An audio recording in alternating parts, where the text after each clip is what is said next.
Hello viewers, welcome to Madhulika classes. तो आज हम स्टार्ट करेंगे चैप्टर 4 ऑफ क्लास 8 साइंस, जो है materials, metals and non metals. तो जैसा कि चैप्टर का नाम है, तो हम इस चैप्टर में मेटल्स और नॉन मेटल्स के बारे में पढ़ेंगे। किस तरह से आप मेटल्स और नॉन मेटल्स को डिस्टिंग्विश कर सकते हैं based on the physical and chemical properties. ठीक है, तो चलिए स्टार्ट करते हैं। आपको बहुत सारे मटेरियल्स जैसे कि आयरन, कॉपर, एल्युमिनियम, ये सब आपने देखा ही होगा। तो यहाँ टेबल 4.1 दिया हुआ है, इसमें ये ऑब्जेक्ट्स के नाम दिए हैं। आपको उनकी अपीयरेंस देख के, जैसे क्या वो शाइनी है या डल है, हार्डनेस देख के, जैसे वेरी हार्ड या नॉट वेरी हार्ड, तो आपको ये टेबल फिल करना है। ठीक है, तो ये हो गई इनकी फिज़िकल प्रॉपर्टीज़। ठीक है ना। तो और भी फिज़िकल प्रॉपर्टीज़ के बारे में हम पढ़ेंगे। तो हम देखिए यहाँ पे लिखा हुआ है, the metals and non metals can be distinguished based on the physical and chemical properties. तो चलिए स्टार्ट करते हैं। Physical properties of metals and non metals पढ़ते हैं। तो आपने ब्लैक स्मिथ्स को देखा होगा, वो आयरन पीस को बीट करते रहते with the help of hammer. ठीक है ना, जिससे कि स्पेड, शवल या एक्स बनाते हैं। तो जब उनको ऐसे बीट कर रहे हैं हैमर से, तो इसका मतलब उनका चेंज हो जाता है शेप, है ना। जब शेप चेंज हो रहा है बीट करने पर, तो वो उसका क्या मतलब होता है। आपके जैसे आपने एक आयरन नेल लिया, जैसे ये एक्टिविटी 4.1 है, इसमें आपने क्या करना है, एक आयरन नेल लेना है, इसी तरह से एक कोल पीस लेना है, एक थिक एल्युमिनियम वायर लेना है और पेंसिल की लीड लेनी है। ठीक है, ये सब आसानी से आपको मिल जाएंगे। इनको आपने हैमर से बीट करना है, ठीक है ना। लेकिन अपना हाथ बचा के, अपने आप को हर्ट ना करें, इस तरह से इसको हार्ड हिट कीजिए। जब आप इसको हार्ड हिट करेंगे तो आप देखेंगे कि आयरन नेल का और एल्युमिनियम वायर का शेप चेंज हो जाता है। बट ये जो कोल पीस है और आयरन लेड है, इनका शेप वेप नहीं चेंज होगा, ये टूट जाएंगे, है ना, चूरा हो जाता है इसका। जब आप इसको आप हैमर से बीट करेंगे तो इसका क्या मतलब हुआ। इसका ये मतलब हुआ कि आयरन नेल और एल्युमिनियम वायर जो है, वो ऐसे मटेरियल का बना है जिसको कि आप हैमर से बीट करके, किसी भी चीज़ से बीट करके उनका शेप आप चेंज कर सकते हैं, है ना। अगर आप किसी भी चीज़ को बीट करके उसका शेप चेंज करके उसको शीट्स में आप बना सकते हैं, तो वो उसकी प्रॉपर्टी होती है मेलेबिलिटी की। ठीक है, इस प्रॉपर्टी को मेलेबिलिटी बोलते हैं। क्या है, the property of metal by which they can B beaten into thin sheet is called malleability. ठीक है ना। तो ये प्रॉपर्टी किसकी होती है, मेटल्स की होती है। मेलेबिलिटी प्रॉपर्टी मेटल्स की होती है। तो अब आप समझ गए होंगे कि आयरन और एल्युमिनियम मेटल्स हुए, ठीक है ना। और उसका ऑपोजिट नॉन मेटल्स हो गया, कोल और जो आपकी पेंसिल की लेड है वो नॉन मेटल हो गई। ठीक है ना।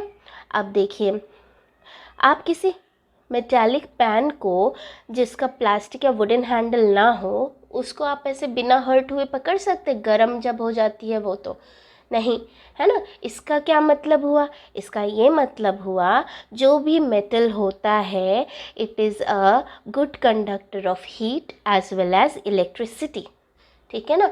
हमने लास्ट चैप्टर में क्वेश्चन जब सॉल्व किया था, तो हमने एक मेटल रॉड लगाया था, है ना, और दूसरे में लगाया था प्लास्टिक का रॉड, जिससे हम ये बता रहे थे कि plastic is a non conductor of heat and electricity.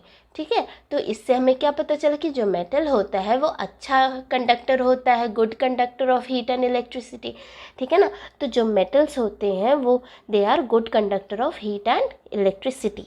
एक ये भी प्रॉपर्टी हो गई। एक प्रॉपर्टी होगी मेलेबिलिटी की, कि आप उनको, you can beat them into sheets. ठीक है, थिन शीट्स में आप उनको कर सकते हैं। दूसरी हो गई कि they are good conductor of heat and electricity. Alright, तो इस तरह से हमने 2-3 प्रॉपर्टीज़ इनकी पढ़ ली। अब देखिए, अब हमें ये एक्टिविटी 4.2 करना है, जिसमें है आपको एक इलेक्ट्रिक सर्किट इस तरह का बनाना है और यहाँ पे एक आयरन नेल लगानी है। ठीक है ना। जब आयरन नेल लगाते हैं तो बल्ब विल ग्लो। ठीक है।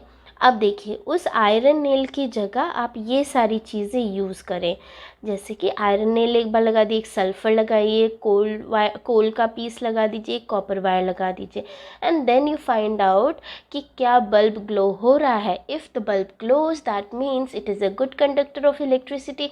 If it doesn't then it means that it is a poor conductor of electricity. Alright, so इस तरह से हम ये बता सकते हैं, ये एक्टिविटी जब आप करेंगे तो इससे आपको ये पता चलेगा जो मेटल्स होते हैं they are good conductor of electricity and the non metals are bad conductor of electricity.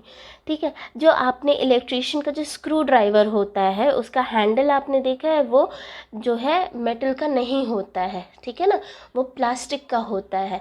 और जो उसका जिससे वो इलेक्ट्रिसिटी या जिसे प्लग्स हैं उसके अंदर डाल के, स्विचेस हैं उनके अंदर डाल के चेक करते हैं, स्क्रू जैसा जो होता है वो मेटल का होता है. क्यों? क्योंकि वो इलेक्ट्रिसिटी कंडक्ट करता है और इलेक्ट्रिशियन को शॉक ना लगे, इसीलिए जो उसका हैंडल होता है वो प्लास्टिक का बना होता है. ठीक है, या फिर नॉन मेटल का बना हो सकते हैं. ऑलराइट, तो इस तरह से हमने ये प्रॉपर्टी पढ़ ली. अब एक और प्रॉपर्टी होती है बच्चों मेटल की, कि जैसे आपने उनको शीट्स में बना दिया उसी तरह से दे can be drawn into wires. ठीक है, अगर आप उनको वायर्स में ड्रॉ कर सकते हैं दैट मीन्स ये उनकी प्रॉपर्टी होती है डक्टिलिटी की. ठीक है ना, तो जो मेटल्स होते हैं, metals the property of metals by which it can be drawn into wires is called ductility. ठीक है ना, तो हमने कौन कौन सी प्रॉपर्टी पढ़ ली. एक होती है मैलिएबिलिटी की, ठीक है, मैलिएबिलिटी, ओके, ठीक है. दूसरी होती है good conductor of heat and electricity. ठीक है, ऑलराइट. और तीसरी प्रॉपर्टी हमने पढ़ ली डक्टिलिटी की. तो ये किसकी प्रॉपर्टी हैं? ये है सब मेटल्स की. ठीक है ना, मेलिएबल होते हैं metals, they are good conductor of heat and electricity and they are ductile, they have the property of ductility, they can be drawn into wires. Alright, तो अब देखिए आपने वायर्स का क्या मतलब हुआ वो मैं आपको समझा देती हूँ. आपने एल्युमिनियम या कॉपर के वायर्स देखे होंगे विच वी यूज़ इन, ये जो आपका इलेक्ट्रिक वायर्स होते हैं इसके अंदर एल्युमिनियम या कॉपर के ही वायर्स रहते हैं. ठीक है, तो वो वायर्स में अगर किसी मेटल, आप मेटल्स को ही इन वायर्स बना सकते हैं. ठीक है, आप कोल को बीट करेंगे तो वो टूट जाता है. ठीक है, सल्फ़र का, अगर आपको सल्फ़र का पीस है आपके पास, अगर आप उसे बीट करेंगे तो वो भी टूट जाएगा, चूरा बन जाएगा, आप उसके वायर्स नहीं बना सकते. लेकिन जो मेटल्स होते हैं आप उनको बीट करेंगे तो उनका शेप चेंज होगा. ठीक है, आप उनको और बीट करेंगे तो वो थिन शीट्स में बन जाएंगे, जिसका मतलब है कि वो मेलेबल है. ठीक है, उसके बाद फिर आप अगर उनको एक वायर में ड्रॉ करना चाहते हैं, कि आप उनकी वायर्स बनाना चाहते हैं थिन सी, तो वो भी आप बना सकते हैं. वही प्रॉपर्टी होती है डक्टिलिटी की. लेकिन नॉन मेटल्स को आप वायर्स में नहीं बना सकते हैं. ऑलराइट, आई होप आपको ये समझ में आ गया होगा. अब देखिए, आप एक काम कीजिए, आप जो है अपना आप सबके पास कॉइन्स होते हैं घर में. ठीक है, कॉइन्स को आप थोड़ा ऊपर से छोड़ दीजिए ज़मीन पर, तो एक आवाज़ होती है, राइट, आवाज़ होगी. आप कोल पीस को छोड़ के देखिए सेम हाइट से, क्या कोई आवाज़ हुई? नहीं होगी. ठीक है, पेंसिल की जो लेड होती है उसको छोड़िए, नहीं आवाज़ होगी. ठीक है, तो आप ऊपर से थोड़ा, ज़मीन के ऊपर से अगर आप किसी मेटल को गिराते हैं तो जब वो ज़मीन से जाके टकराती या किसी भी चीज़ से जाके टकराएगी तो वो आवाज़ होती है. ठीक है, इसका क्या मतलब हुआ? इसका मतलब हुआ कि जो मेटल्स होते हैं वो साउंड प्रोड्यूस करते हैं. साउंड प्रोड्यूस कर रहे हैं, ये प्रॉपर्टी को सोनरस बोलते हैं, कि मेटल्स आर सोनरस. ऑलराइट, तो देखिए metals produce ringing sound, that means they have the property of sonorous. ठीक है ना, मेटल्स आर सोनरस.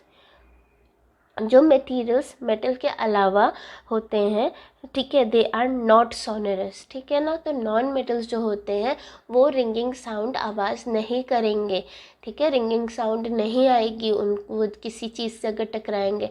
आप जब टेम्पल्स में जाते हैं तो जो बेल्स होती हैं वो मेटल्स की होती हैं, ठीक है। जब आप उनको ऐसे बजाने की कोशिश करते हैं तो फिर वो सोनरस होता है, इसी वजह से वो रिंगिंग साउंड निकालता है। जस्ट इमेजिन अगर उस मेटल बेल की जगह वुडन बेल हो तो क्या वो आवाज़ करेगा, रिंगिंग साउंड होगी उसकी? नहीं होगी, है ना। तो वो नॉन मेटल है, non metals are not sonorous, alright. तो हमने 4 प्रॉपर्टी पढ़ ली।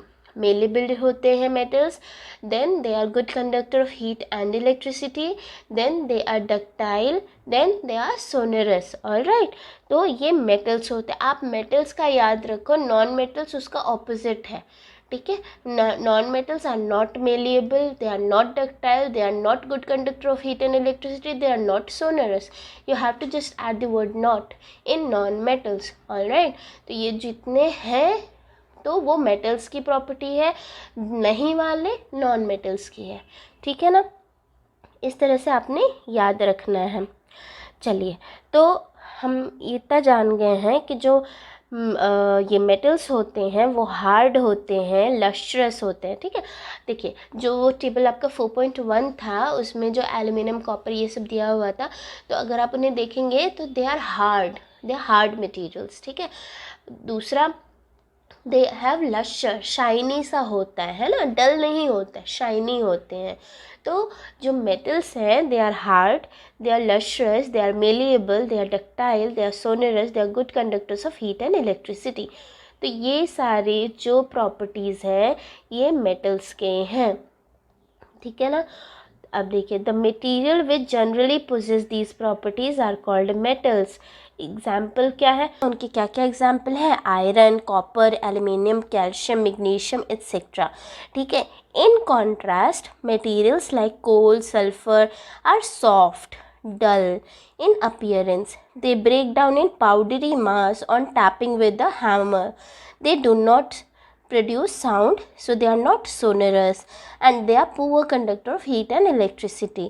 तो these materials are called non metals, ठीक है। एग्जाम्पल क्या है? Sulphur, carbon, oxygen, phosphorus etcetera, ठीक है ना। तो यहाँ देखिए, यहाँ पे शॉर्ट में जो हमने ऊपर इतनी देर पढ़ा वो सब यहाँ पे दिया हुआ है कि मेटल्स की जो प्रॉपर्टी है वो है कि they are hard, lustrous, malleable, ductile, sonorous and are good conductor of heat and electricity. इसके अलावा जो ये प्रॉपर्टीज़ पोजेस नहीं करते हैं they are non metals, alright. तो ये देखिए, जो metals like sodium and potassium are soft, ठीक है, ये एक्सेप्शन भी है थोड़ा, मेटल्स में ही ये एक्सेप्शन है, ठीक है। ये भी आपको याद रखना पड़ेगा। जो मेटल्स जैसे कि सोडियम है और पोटेशियम है, ठीक है ना, पोटेशियम और सोडियम जो होता है दे आर नॉट हार्ड, ठीक है ना, they are not hard. Generally जो मेटल्स होते they are hard, but sodium and potassium are not hard, they are soft, they can be cut by a knife, ठीक है। जो मर्करी होता है it is also a metal, but it is found in liquid state at room temperature, ठीक है। बाकी सारे metals में ये जो हमने प्रॉपर्टीज़ पढ़ी, हार्ड, लश्रस, डक्टाइल, मेलेबल, ये सब होती है, but sodium, potassium and mercury they are exceptions. Mercury आपने देखा होगा थर्मामीटर्स में होता है, ये रूम टेम्परेचर पे लिक्विड स्टेट में होता है, ठीक है। तभी ये जब हम अपना बॉडी टेम्परेचर नापते हैं हम थर्मामीटर से, ज़रा सा भी टेम्परेचर डिफरेंस होता है तो मर्करी राइज हो जाता है, लिक्विड है इसीलिए, ठीक है। और सोडियम और potassium they are soft and they can be cut with the help of knife, ठीक है ना। समझ गए? ये आपको याद रखना पड़ेगा कि ये एक्सेप्शंस भी हैं। चलिए, ये हो गई फिज़िकल प्रॉपर्टीज़। अब हम पढ़ेंगे chemical properties of metals and non metals. तो सबसे पहले देखते हैं रिएक्शन विद ऑक्सीजन। ऑक्सीजन के साथ कैसे रिएक्ट करते हैं मेटल्स एंड नॉन मेटल्स। जैसा कि हमने पहले 7th क्लास में भी पढ़ा था फिज़िकल एंड केमिकल चेंजेस में, कि जो आयरन होता है उसमें रस्टिंग हो जाती है। रस्टिंग क्यों होती है? क्योंकि आयरन जो है जब it is exposed to air and moisture, then only it get rusted after some time. Although ये स्लो प्रोसेस होता है, बट कुछ टाइम में हो जाती है रस्टिंग, है ना। दूसरा हमने देखा था जो मैग्नीशियम होता है, वो जब हमने उसको जलाया था, जब जलाते हैं कोई चीज़ तो हम उसमें ऑक्सीजन यूज़ हो रहा है ना, यूज़ करते हैं। तो magnesium plus oxygen will give MgO, that is magnesium oxide. Iron plus oxygen plus water will give Fe2O3 plus H2, ठीक है ना। तो इस तरह से ये रिएक्शंस हमने पहले भी पढ़े हुए हैं, लास्ट क्लास में 7th क्लास में भी आपने पढ़ा हुआ है। तो इस तरह से जो मेटल्स होते हैं, तो आपको पता है आयरन और मैग्नीशियम मेटल्स हैं। तो जब ये ऑक्सीजन के साथ रिएक्ट करते हैं तो क्या होता है, ये आपको अच्छे से पता है। चलिए अब देखते हैं एक्टिविटी 4.3। इसमें आपको क्या करना है, अब हम देखेंगे जो रस्ट होता है उसका कैसा नेचर है, ठीक है। तो हम क्या करेंगे, थोड़ा सा रस्ट हम एक स्पून में लेंगे और उसे वाटर में थोड़ा सा डिज़ोल्व करेंगे। उसके बाद हम क्या करेंगे, उसको थोड़ी देर के लिए छोड़ देंगे, रख देंगे। उसके बाद फिर हम उससे रेड और ब्लू लिटमस पेपर से हम चेक करेंगे कि इसका क्या नेचर है, इज़ इट एसिडिक और बेसिक, ठीक है ना। तो इस तरह से हमने किया। ऑलराइट, चलिए अब नेक्स्ट देखते हैं। आपने ये भी देखा होगा जो हम कॉपर वेसल्स होते हैं ना, वो अगर मॉइस्चर और एयर के कांटेक्ट में बहुत देर तक रहते हैं तो वो डल हो जाते हैं, उसके ऊपर थोड़ा ग्रीन सा कोटिंग आ जाता है। वो जो ग्रीन मटेरियल होता है वो क्या होता है, तो वो देखो क्या होता है, जब हम यहाँ देखिए वो बन जाता है कॉपर हाइड्रोक्साइड बन जाता है। वो जो ग्रीन मटेरियल होता है वो कॉपर हाइड्रोक्साइड होता है, ठीक है। ये देखिए इसका ये रिएक्शन दिया हुआ है, copper plus water plus carbon dioxide plus oxygen, मतलब कि ये पूरा का पूरा मॉइस्ट एयर है, will give copper hydroxide plus copper carbonate, ठीक है ना। तो जो कॉपर हाइड्रोक्साइड होता है यही वो ग्रीन मटेरियल होता है जो आपके कॉपर के वेसल्स पे जम जाता है कुछ टाइम बाद, ठीक है ना। अब देखिए, अब हमने मैग्नीशियम रिबन को जब बर्न किया था तो उसकी जब ऐश जो होती है उसको आप वाटर में डिज़ोल्व करके जब टेस्ट करेंगे तो आपको पता चलेगा कि वो आपको कैसे टेस्ट करना है, वाटर में डिज़ोल्व करना है और blue and red litmus paper दोनों से उसको टेस्ट करना है। तो आप देखेंगे कि ये जो आयरन वाला जो रस्ट है वो वाला जो सस्पेंशन था और मैग्नीशियम ऑक्साइड का जो ऐश था उसका जो सस्पेंशन था, तो दोनों ने क्या किया है, दोनों ने रेड लिटमस को ब्लू में कन्वर्ट कर दिया है। This means what, this means कि ये जो है बेसिक होते हैं इन नेचर। तो जो भी मेटालिक ऑक्साइड होते हैं वो बेसिक होते हैं नेचर में। सो in short you can write metallic oxides are basic in nature, ठीक है ना। ये आपको याद रखना है, ये फर्स्ट केमिकल प्रॉपर्टी है, ठीक है। अब अगर मेटालिक ऑक्साइड बेसिक है तो नॉन मेटल के जो ऑक्साइड्स बनेंगे वो ऑब्वियसली एसिडिक होंगे, ठीक है ना। चलिए अब फिर दूसरा देखते हैं। अब ये एक्टिविटी 4.4 है, इसमें आपने क्या करना है, सल्फ़र पाउडर लेना है इन डिफ्लैग्रेटिंग स्पून, ठीक है, और फिर उसको हीट करना है। हीट करने के बाद आपने उसको एक बीकर में बंद कर देना है इस तरह से। देखिए ये डिफ्लैग्रेटिंग स्पून होता है इस तरह का, अगर नहीं है तो आप एक ढक्कन को इस तरह से वायर से बांध के रख सकते हैं, ठीक है। उसके बाद इसको हीट करना है, इसके अंदर आपने सल्फ़र पाउडर लेना है, उसको हीट करना है। जब वो हीट हो जाता है तो इस तरह से आपको एक उसको टम्बलर में, ग्लास टम्बलर में बंद करके रख देना है। बंद कर देंगे तो इसका पूरा जो स्मोक होता है इसमें इकट्ठा हो जाएगा। फिर थोड़ी देर बाद आप ये स्पून निकाल के इसमें थोड़ा सा वाटर डाल के शेक करके छोड़ दीजिए। जब आप शेक करके छोड़ देंगे उसके बाद फिर आप वो निकाल के जो सोल्यूशन है उसको निकालिए और फिर लिटमस पेपर से चेक कीजिए। तो you will find out that it will turn blue litmus red. क्यों? क्योंकि ये नॉन मेटल है और नॉन मेटल के जो ऑक्साइड्स होते हैं they are acidic in nature. ठीक है ना। अब देखिए ये जो टेबल 4.4 है इसमें आपने क्या करना है, बेस क्या बनता है, ठीक है, मेटल कौन सा है, name of acid and non metal कौन सा है। जैसे कैल्शियम हाइड्रोक्साइड है तो उसमें मेटल क्या हो गया, कैल्शियम हो गया। कौन से एसिड के साथ ये रिएक्ट कर सकता है, सल्फ्यूरिक एसिड के साथ। तो इसमें नॉन मेटल क्या है, सल्फ़र है। ठीक है, तो इस तरह से metals and non metals in acidic and basic basis में हम बता सकते हैं। ठीक है ना। तो ये कैल्शियम हाइड्रोक्साइड जो था वही तो वो ग्रीन सब्सटेंस था ना। सल्फ्यूरिक एसिड में sulphur is the non metal.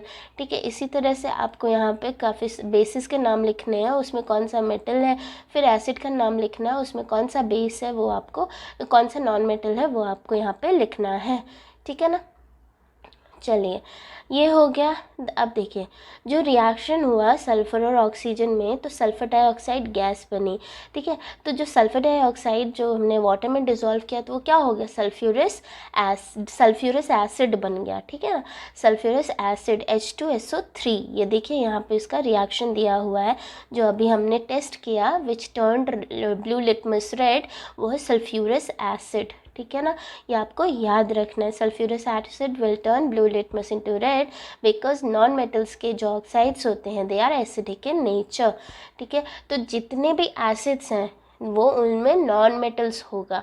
ठीक है, और जितने भी बेसिस हैं उसमें मेटल्स होगा। ठीक है ना, ये आप ध्यान में रख सकते हैं।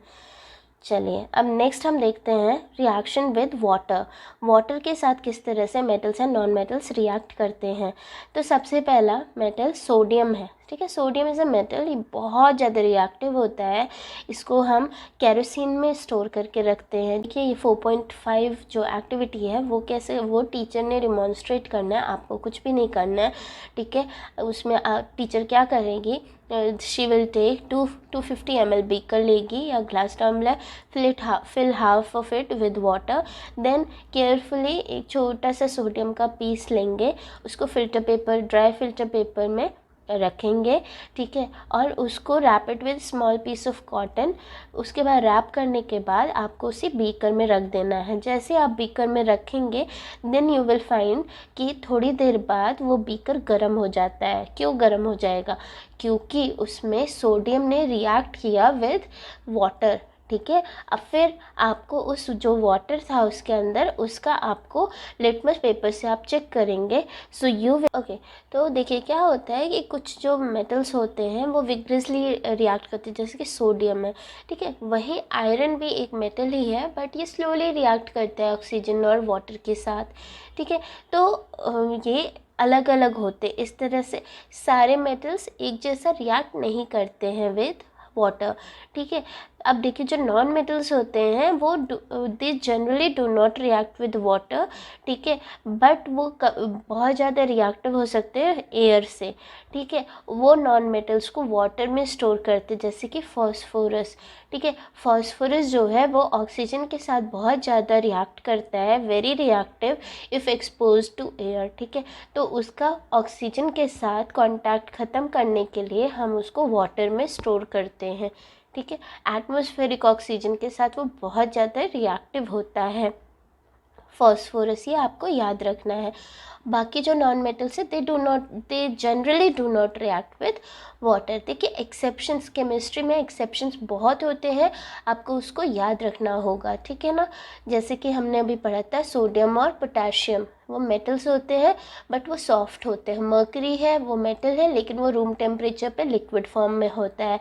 सिमिलरली जो सोडियम है it is very reactive with oxygen. ठीक है, विद वाटर। ठीक है, तो उसको हम केरोसिन में स्टोर करके रखते हैं। देन इसी तरह से जो फॉस्फोरस है, it is a non metal and it is also very reactive with atmospheric air, atmospheric oxygen, तो इसीलिए हम उसको वाटर में स्टोर करके रखते हैं। ठीक है, अब चलिए देखते हैं रिएक्शन विद एसिड्स। ठीक है, तो अब metals and non metals, how do they react with acid. तो उसके लिए एक्टिविटी 4.6 है। इसमें आपको क्या करना है, कुछ सैम्पल्स लेने हैं मेटल एंड नॉन मेटल के, सेपरेट टेस्ट ट्यूब्स में उनको लेबल कर देना ABCDF with the help of dropper add करना है उसमें 5 ml डाइल्यूट हाइड्रोक्लोरिक एसिड। उसके बाद फिर उसको एक एक करके सारे टेस्ट ट्यूब्स में हाइड्रोक्लोरिक एसिड 5 ml डालना है। देन ऑब्जर्व कीजिए थोड़ी देर, अगर कोई रिएक्शन नहीं होता है थोड़ा सा अपने टेस्ट ट्यूब को हल्का सा गर्म कीजिए। ठीक है, with bring a burning matchstick near the mouth of each test tube। जब आप लेकर आएंगे तो you will hear a pop sound। ठीक है, पॉप साउंड हेयर करेंगे। ठीक है, अगर हाइड्रोक्लोरिक एसिड के साथ कुछ रिएक्शन नहीं हो रहा है हीट करने के बाद भी, then you can add dilute sulphuric acid instead of hydrochloric acid. ठीक है ना, आप देखिए इस टेबल में आपने ये इसका जो हमने ऑब्जर्वेशन लिया है उसको देखना होगा कि जो आपने मेटल्स एंड नॉन मेटल्स, ये देखिए ये मेटल्स एंड नॉन मेटल्स आपको टेस्ट ट्यूब्स में लेना है, फिर हाइड्रोक्लोरिक एसिड उसमें डालना है। रूम टेम्परेचर पे रिएक्शन हुआ कि वार्म करने पे रिएक्शन हुआ, उसके बाद फिर सल्फ्यूरिक एसिड दूसरा मतलब अलग टेस्ट ट्यूब्स में, उसी में नहीं करना है। ठीक है, सल्फ्यूरिक एसिड के साथ भी सेम वही प्रोसीजर करेंगे। रूम टेम्परेचर पे रिएक्ट हुआ या वार्म करने के बाद रिएक्ट हुआ, वो आपको इसमें लिखना है। अब देखिए जो मेटल्स हैं और नॉन मेटल्स हैं वो अलग अलग तरह से रिएक्ट करते हैं। ठीक है, जब आप मेटल्स वाले के पास बर्निंग मैचस्टिक लेकर आते हैं तो फिर वो पॉप साउंड निकलता है उसमें से। ठीक है, जो ये पॉप साउंड है वो क्यों हो रहा है, क्योंकि जो मेटल्स होते हैं, metals react with acid and produce hydrogen gas. जो ये हाइड्रोजन गैस होती है it Burns with the pop sound. ठीक है ना, जो नॉन मेटल्स होते हैं they generally do not react with acids. Alright, तो नॉन मेटल्स रिएक्ट नहीं करेंगे और जो मेटल्स होते हैं they will react and they will produce hydrogen gas. ठीक है ना, ये आपको याद रखना है। अब देखिए जो कॉपर है ना वो डाइल्यूट हाइड्रोक्लोरिक एसिड के साथ रिएक्ट नहीं करता है, बट वो सल्फ्यूरिक एसिड के साथ उसने रिएक्ट किया। ठीक है, तो ये एक एक्सेप्शन है, ये आपको याद रखना होगा। अब रिएक्शन विद बेसिस, तो मेटल्स एंड नॉन मेटल्स किस तरह से बेसिस के साथ रिएक्ट करते हैं ये भी देख लेते हैं। तो सबसे पहला है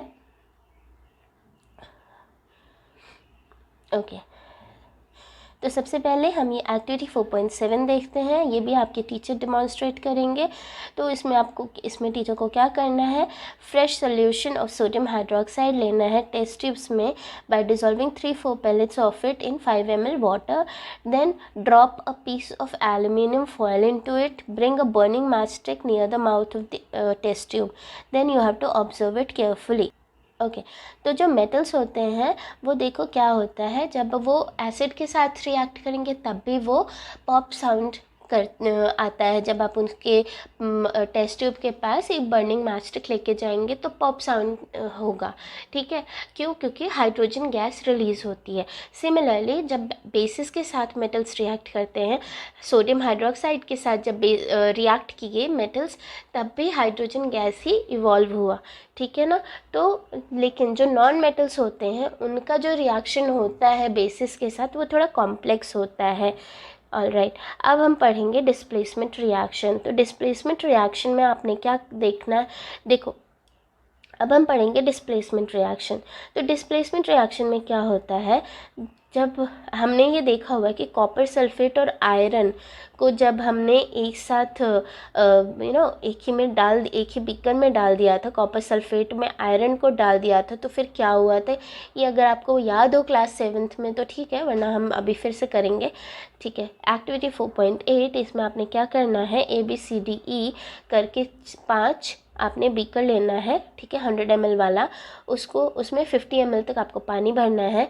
अब हर बीकर में 1 टीस्पून ऑफ सब्सटेंस, जो कि यहाँ पे देखिए लिखा हुआ है इसमें बीकर ए में आपको कॉपर सल्फेट और जिंक ग्रैन्यूल्स डालने हैं, बीकर बी में कॉपर सल्फेट और आयरन नील डालना है, फिर देन बीकर सी में जिंक सल्फेट और कॉपर टर्निंग्स डालने हैं, देन बीकर डी में आयरन सल्फेट और कॉपर टर्निंग्स डालने हैं, देन बीकर ई में जिंक सल्फेट और आयरन नेल्स डालने हैं। ठीक है, जब इस तरह से आप ये करेंगे फिर थोड़ी देर बाद आप देखेंगे there will be a change. देख रहे हैं यहाँ पे, देखिए ए वाला किस तरह से हो गया, बी का कलर देखिए, सी का देखिए, डी का देखिए, ई का देखिए। ठीक है, तो इसमें जो है चेंज आया है। ठीक है, क्यों? क्योंकि जो कॉपर सल्फेट था और जिंक इसमें डाला था, तो कॉपर सल्फेट की जगह ये जिंक सल्फेट सॉल्यूशन बन गया। यहाँ पे भी जो हमने कॉपर सल्फेट में आयरन नील डाला था, तो कॉपर सल्फेट की जगह ये आयरन सल्फेट बन गया है। ठीक है ना, सी, डी और ई में कोई रिएक्शन नहीं हुआ है। अभी क्यों ऐसा हुआ ये हम जान लेते हैं। तो देखिए, जो मेटल्स होते हैं वो डिस्प्लेस कर देते हैं दूसरे मेटल को from there compound in aqueous solution. ठीक है, क्यों? क्योंकि कुछ मेटल्स ज़्यादा रिएक्टिव होते हैं। ठीक है ना, हम एक रिएक्टिविटी सीरीज़ पढ़ेंगे आगे की क्लासेस में, होपफुली 9th या 10th में है। ठीक है, वो रिएक्टिविटी सीरीज़ में जो मेटल्स जितना ऊपर होता है वो उतना ही ज़्यादा रिएक्टिव होता है। ठीक है, तो जो ऊपर मेटल है वो नीचे जो मेटल्स हैं अगर उनके सॉल्यूशन में है तो उनको वो डिस्प्लेस कर देगा उन्हीं के सॉल्यूशन में से। ठीक है, ये देखिए लिखा हुआ है, blue color of copper sulfate disappears and a powdery red mass of copper deposited at the bottom of beaker।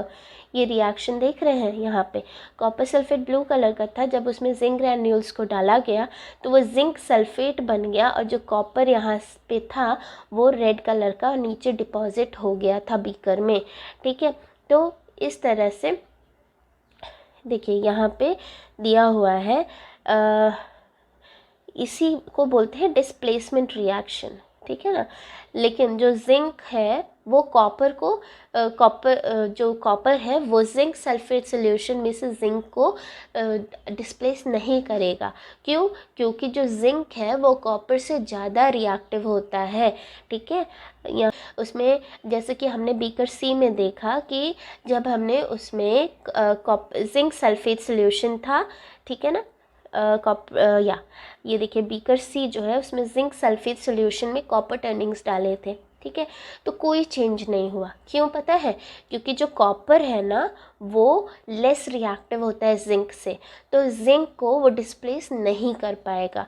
वहीं पे यहाँ देख रहे जिंक ग्रैन्यूल था और कॉपर सल्फेट था, तो जिंक ने कॉपर को डिस्प्लेस कर दिया। क्यों? क्योंकि जिंक ज़्यादा रिएक्टिव है, कॉपर कम रिएक्टिव है, तो कम रिएक्टिव वाला ज़्यादा रिएक्टिव को डिस्प्लेस नहीं करता है। ठीक है, इसी तरह से डी में आयरन सल्फेट और कॉपर टर्निंग्स थे, तो आयरन जो होता है वो ज़्यादा रिएक्टिव होता है देन कॉपर, इसीलिए कोई चेंज नहीं हुआ। जिंक सल्फेट और आयरन नेल्स तो जिंक ज़्यादा रिएक्टिव होता है आयरन से भी, तो इसीलिए इसमें भी कोई चेंज नहीं हुआ। ठीक है ना, तो ये जो बीकर सी, डी एंड ई है उसमें जो एक्वस सॉल्यूशन था वो ज़्यादा रिएक्टिव था देन जो हमने उसमें एक्स्ट्रा डाला था। ठीक है ना, बाकी ए और बी में कॉपर जो है वो लेस रिएक्टिव है देन जिंक एंड आयरन, इसीलिए उन दोनों ने कॉपर सल्फेट में से कॉपर को डिस्प्लेस कर दिया है। ठीक है, देखिए यहाँ पे लिखा हुआ है कि एक ये रूल फॉलो होता है। ठीक है ना, and the rule here is that zinc is more reactive than copper and iron. A more reactive metal will replace a less reactive metal, but a less reactive metal one cannot replace a more reactive metal. ठीक है, I hope अब आपको समझ में आ गया है। ठीक है, तो आप ये समझ जाइए कि कॉपर सबसे नीचे है, उसके ऊपर क्या है, उसके ऊपर जिंक है, नहीं उसके ऊपर आयरन है, कॉपर है देन आयरन है देन जिंक है ना, इस तरह से। क्यों? क्योंकि देखिए यहाँ पे जिंक में से आयरन जो है नहीं रिप्लेस कर पाया। तो जिंक सबसे ऊपर, देन आयरन है, देन कॉपर है। इस तरह से रिएक्टिविटी सीरीज़ है, ठीक है ना। जिंक जो कॉपर है वो सबसे कम रिएक्टिव है, देन आयरन एंड जिंक। तो कॉपर जो है इन दोनों को डिस्प्लेस नहीं करेगा, बट जिंक और आयरन कॉपर को डिस्प्लेस कर देंगे, ठीक है ना। ये अब आप समझ जाइए और आपको इसको याद रखना है। ऑलराइट, तो इस तरह से ये हो गया है। अब हम पढ़ लेते हैं uses of metals and non metals. तो देखिए जो मेटल्स होते हैं उनका तो बहुत सारा यूज़ होता है। तो वो कहाँ कहाँ यूज़ होते हैं? मशीनरी में, ऑटोमोबाइल्स में, एरोप्लेन्स में, train, satellite, industrial gadgets, cooking utensils, water bottles, यहाँ सब जगह पे मेटल्स का यूज़ होता है। और नॉन मेटल्स कहाँ यूज़ होते हैं ये पढ़ लेते हैं। तो नॉन मेटल्स जो होते हैं बेटा सबसे ज़्यादा एसेंशियल होते हैं for life of human beings, living beings.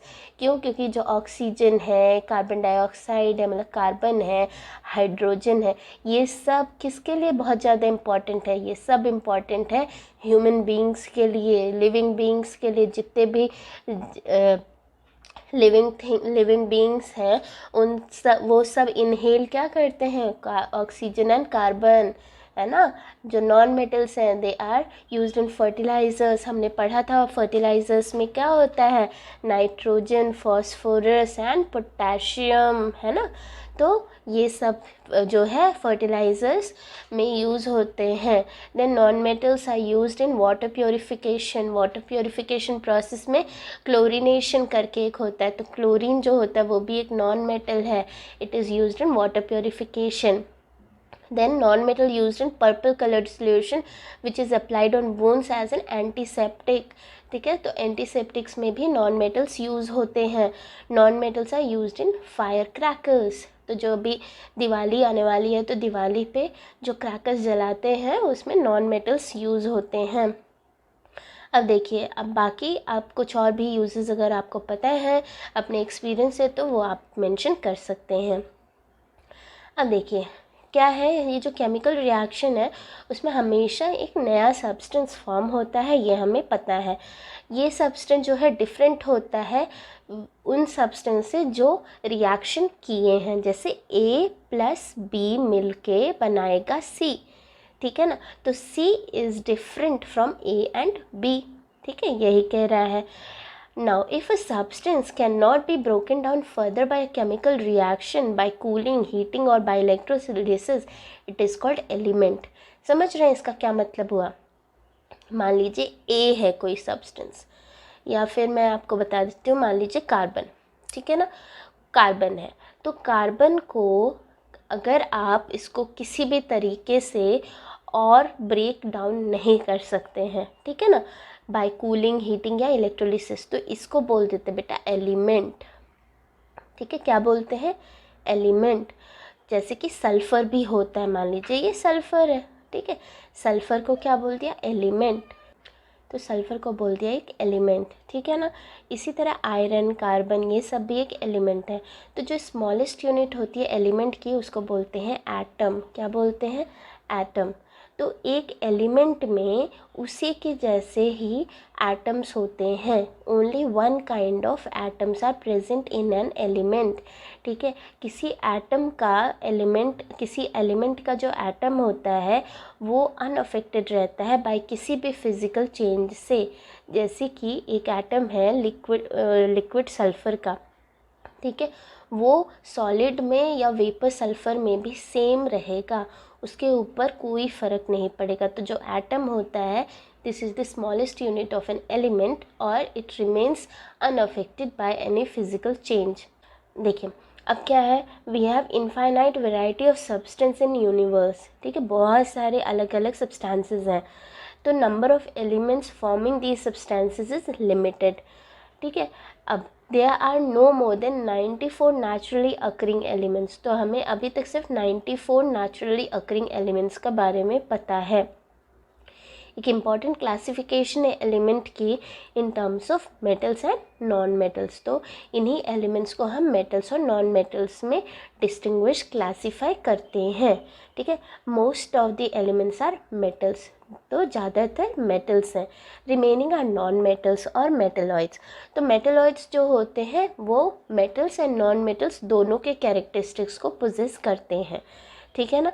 तो ये हमने पढ़ लिया। यहाँ पे यही दिया हुआ है कि जो एलिमेंट होता है उसको और आप ब्रेक नहीं कर सकते हैं। उसका जो स्मॉलेस्ट यूनिट है वो एटम है। Atom will remain unaffected by any physical change, ठीक है। और जो यूनिवर्स है उसमें बहुत सारे सब्सटेंसेस हैं, ठीक है। लेकिन जो हमें नेचुरली अकरिंग एलिमेंट्स मिले हैं वो 94 हैं।